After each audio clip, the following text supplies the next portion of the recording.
Nabi SAW dalam riwayat Abi Waqid, beliau mengatakan begini, ma quti'a, perkara yang diputus, artinya diputus ini terpisah, baik sengaja maupun tidak.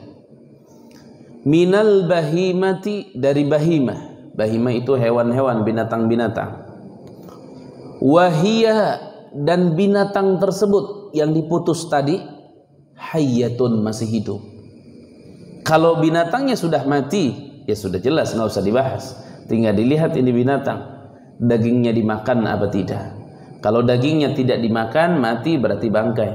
Kalau dagingnya biasa dimakan seperti kambing, sapi, ayam, kalau disembelihnya benar berarti halal, kalau tidak disembelihnya benar berarti bangkai. Itu sudah jelas. Tapi ini berbicaranya adalah binatang tersebut masih hidup. Contoh misalnya ginilah, saya ambil contoh sapi. Sapi misalnya dia kejepit atau apa sampai putus pahanya satu. Pahanya satu, yang belakang tuh, yang gede lagi yang sebelah kanan. Akhirnya sapinya pincang, kakinya hilang satu jadi 3. Kepotong. Nah itu kira-kira sapinya kan masih hidup. Ini sepotong pahanya, ini kan sayang. Ini kalau dibuang sayang. Boleh nggak dimakan? Boleh nggak kita manfaatkan sementara hewannya masih hidup?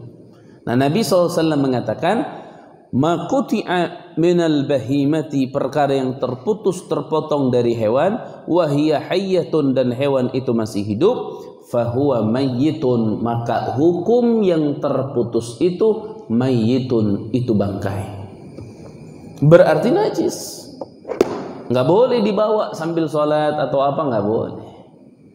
Makanya kalau dibawa sholat nggak boleh, batal sholatnya karena dia membawa najis.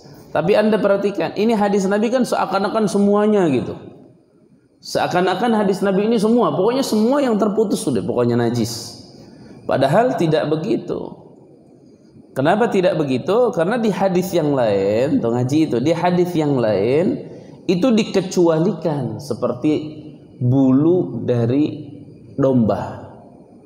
Itu bulu dari hewan yang bernama domba, itu biasa dipakai baju. Itu kalau dipisahkan, sementara dombanya masih hidup, artinya masih seperti yang disabdakan Nabi, itu tidak najis. Lain kalau bulu-bulu yang lain, seperti bulu kucing. Makanya bapak-bapak, nuhun sewu nih, punten ya. Itu kalau tempat khutbah tuh seperti di sini, itu kalau rawan kucing sering duduk di kursinya atau apa, itu mesti hati-hati. Khatib itu mesti memeriksa. Kalaupun khatib tidak, ya para pengurus masjid itu mesti diperiksa tiap Jumat, kursinya dibersihkan. Kenapa? Karena kalau ada bulu kucing yang terlepas, akhirnya nempel di baju, maka dia telah membawa najis. Ada bulu yang terlepas dari hewan yang masih hidup, najis hukumnya. Nah tadi dikecualikan, makanya di dalam kitab Zubad yang dihasilkan dari perkataan Imam Syafi'i, di dalam Zubad dikatakan apa?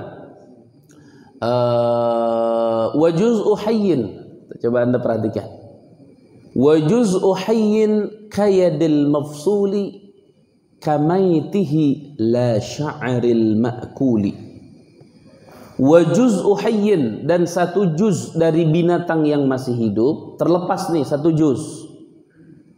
Kamaitihi, itu seperti bangkainya. Jadi kalau hewan ini jadi bangkai, najis tidak? Najis. Berarti yang terputus dari hewan ini, walaupun hewan ini masih hidup, hukumnya hukum bangkai, najis. Kamaiti la sya'aril ma'kuli, tidak seperti bulu-bulu dari hewan yang dimakan. Artinya hewan yang dimakan dagingnya, apabila bulunya terlepas dan hewannya masih hidup, itu tidak najis. Itu tidak najis.